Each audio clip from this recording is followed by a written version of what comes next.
Assalamualaikum warahmatullahi wabarakatuh. Perkenalkan, nama saya Muhammad Asep Hidayatullah dari kelas A Pendidikan Sejarah Untirta 2020. Di sini saya akan sedikit memaparkan tentang Kerajaan Sriwijaya.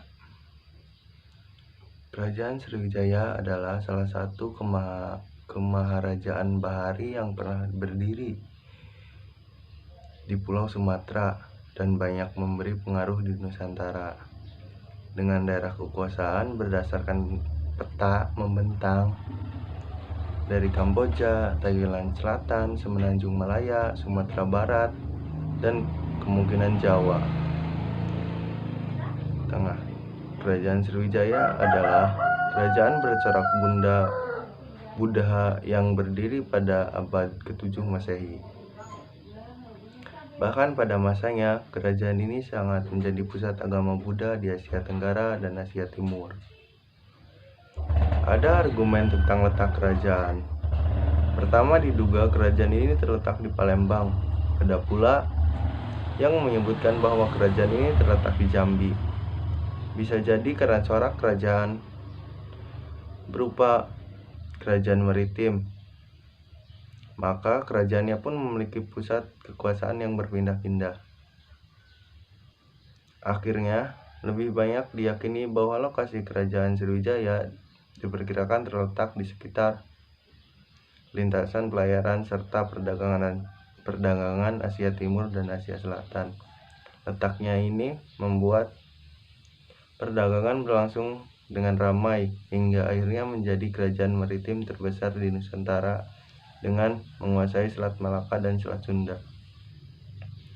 Meskipun terletak di Sumatera, kerajaan ini berhubungan erat dengan Jawa karena relasi raja-raja yang berkuasa. Pendiri kerajaan Sriwijaya adalah orang Dapunta yang Srijayansa. Awalnya sang raja ini sedang melakukan perjalanan suci yang disebut Sindrayata menggunakan perahu dan membawa pasukan sebanyak hingga 20.000 orang. Pada masa kepemimpinannya, ia berhasil mengembangkan kerajaan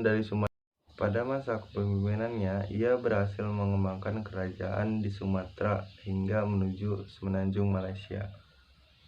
Pusat kekuasaan kerajaan Sriwijaya sempat berpindah ke Mataram, Jawa Tengah pada kekuasaan Raja Dirham. Lalu terdapat Raja Samartungga yang belum diketahui secara pasti apakah ia merupakan anak cucu dari Daharnindra. Raja Samartungga tidak menyukai perang dan berfokus pada pemerintahan kerajaan. Pembangunan Candi Borobudur diselesaikan oleh Raja Samangtunggal. Pada masa kepemimpinannya Raja ke-10, Raja Bandalewa, kerajaan ini bisa melihat kejayaannya. Ia membawa kerajaan meninggalkan hubungan dengan Jawa, lebih memilih berfokus perdagangan di Melayu.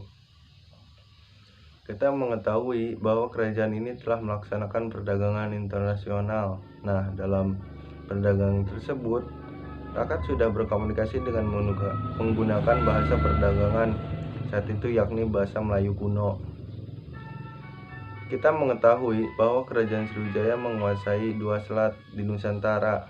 Nah, kerajaan ini juga mampu menciptakan kapal-kapal canggih pada masa itu, hingga dapat menguasai perdagangan rempah-rempah di dunia selama setengah abad. Begitu pemaparan tentang kerajaan Sriwijaya dari saya, kurang lebih maaf.